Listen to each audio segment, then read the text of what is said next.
So hello guys, welcome back to the channel. फेरि स्वागत छ तपाईहरुलाई हाम्रो न्यू भिडियोमा। गाइस अहिलेको टाइम भइरहेछ 11:30 अनि दिदीहरु पनि गइहाल्नु भयो आफ्नो घर। मान्जाको पनि एक्जाम थियो त आज छुट्टी थियो, त्यही भएर दिदी पनि आफ्नो गाउँ गइहाल्नु भयो। अनि म अनि मेरो दाइ मात्रै छु यहाँ रुममा। मेरो रुम अनि त्यो उहाँको त्यो साइडको रुम हो। अनि आज चाहिँ दिदी पनि मतलब फुवा पनि आउनु भएको छ हाम्रो इन्डियाबाट। हामीहरूले नै भनेको थियो कि चावल किनिदिन, यहाँ अलि महँगो छ, त्यही भएर फुवा आउनु भएको छ इन्डियाबाट। सो आज हामी चाहिँ चावल लिन जाँदैछौँ स्टेसन। सो भिडियो खोल्नु धेरै राम्रो भिडियो हुन्छ। सो गाइस दाइ पनि आइसक्नु भएको छ। अब म पनि चाहिँ रुमबाट निस्किने अनि टाइम पनि भइसकेको थियो ट्रेनको आउनुको। सो अब हामी जानेछौँ, भिडियो कल हेर्नु होला ल।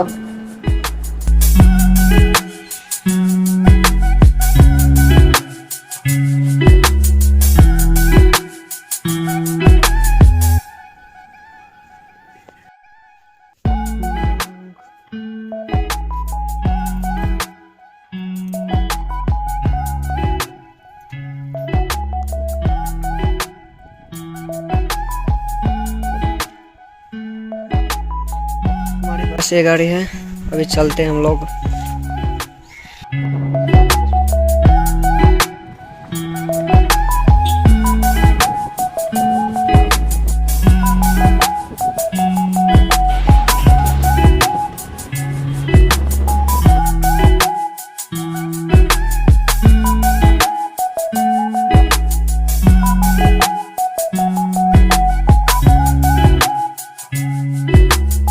होइन शनिबारको दिन हुनाले आज धेरै भिड पनि थिएन, रोडहरू एकदम खाली थियो।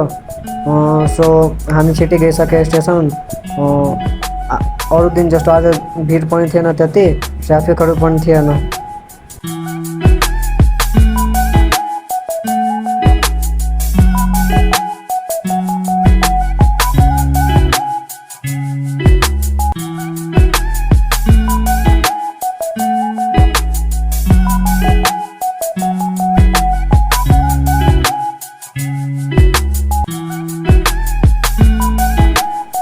सो गाइज हामी आइपुगे स्टेसन। स्टेसनको नजारा तपाईहरु हेर्नु नै भइरहेको छ। आएपछि दिदी पनि भेटिसक्नु भयो अनि दाइ अलिक कुरा गर्नुभयो दिदीसँग, हाल समाचारहरू पुछ्नुभयो। अनि त्यसपछि हामीहरू निस्किसके त्यहाँबाट, चावल लिएर निस्किसके अनि दिदी पनि आफ्नै रुममा गइहाल्नु भयो।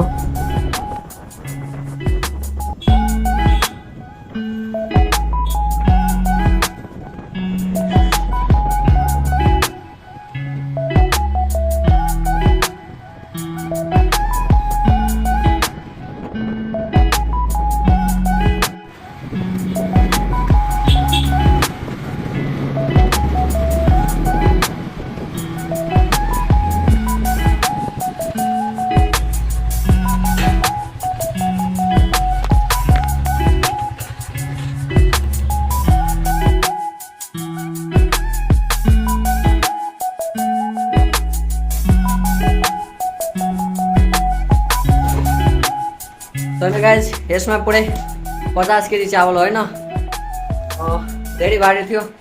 सो हामी चावल लिएर पनि आइसके। भिडियो पुरा इन्जोय गर्नु होला अनि लाइक सब्सक्राइब गर्न नभुल्नु होला। भाइले सब्सक्राइब गर्नु अनि भ्यू बढाइदिनु है गाइज। ल आजको लागि त्यति नै, बाई बाई।